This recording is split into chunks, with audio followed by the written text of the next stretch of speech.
It's rolling.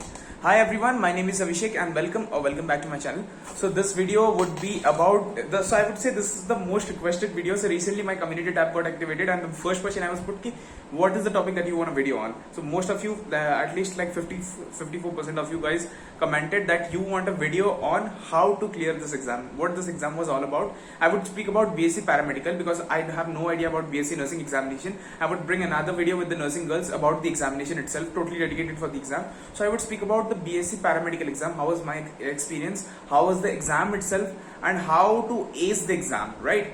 So like now the NEET, that is the National Eligibility Cum Entrance Test, which is it's on 17th of July. So I can actually precisely predict. So I'm clearing this out. I cannot precisely predict that when the paramedical exam is AIIMS BSc is gonna be held, because you know things are too uncertain right now. And right now, recently, like you know, in the month of April, the forms are supposedly to come out, but now only the open round took place. So I think there would be a delay. So yeah, let's get into the video. So this exam, the form in my time, that is in 2021, the form came out on April and the form wasn't filled at one go. You had to first get the basic registration done, then you had to get a RUC code, then you had to get a password, and then in between 1.5 months, your entire registration process had to be completed. Your exam had to be conducted in the month of June and your session had to be started in the month of August. But since the second wave of COVID and everything, the exam got delayed to December and the session started in March 2022. Yeah, so we are 2021 batch studying in 2022. So 1 year delay, kya kar sakte hain? So yeah, coming back to the video. It's like the exam was on 28 December, and since like I stay in Kolkata, I went to TCS to give this examination. And when I sat and when I saw the question paper, so I would say the biology, each and every question, I would say 98% was from NCERT, pure NCERT. If you have done NCERT, you will get 98% in biology. Only I would say not only 98%, I would say 99%, because out of 30 questions, only two questions were a bit tricky question. I was like that was not also tricky question, that was something out of the box kind of thing. So yeah, nobody, I have talked to so many people ki wo do answer kya tha, so nobody has yet got that answer correct or haven't attempted that answer. So yeah, baki 28 question, that was purely from NCERT. If you have studied NCERT, purely you're getting 28 out of 30 correct, right?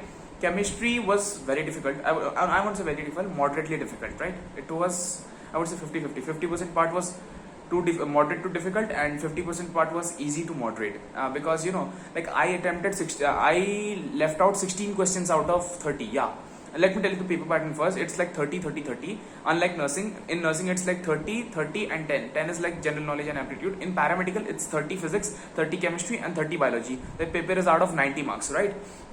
So yeah, in biology I attempted 28 questions. I believe 26 or 27 were correct.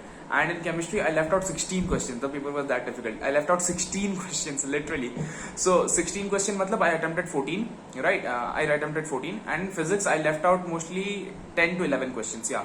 Because physics was comparatively easier than chemistry, I would say. Chemistry was too difficult. Like, more questions were from organic and physical chemistry. And inorganic was like, you know, very lesser part. And physical chemistry, few questions, those were like, you know, very calculative. You could easily get it if you knew the formula, or if you knew how the concept worked about in real life, in the equation. So yeah, that was it. In 14 out of 14 questions I had written, I believe I got 8 to 9 correct, I believe.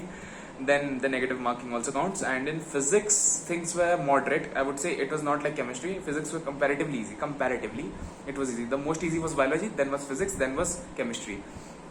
Right? So in physics, yeah, things were again like chemistry. Many things were from like, you know, it was not more from explanatory part, more were from like, you know, the sum solving and questioning and more reasoning part, not from the more like, you know, objective part. More were from reasoning, ki iska reason batao, iska like, you know, find out the solution, then you have to put 2 or 3 formulas together, then get the answer. So it was like that. So this is why I left 10 to 11 questions.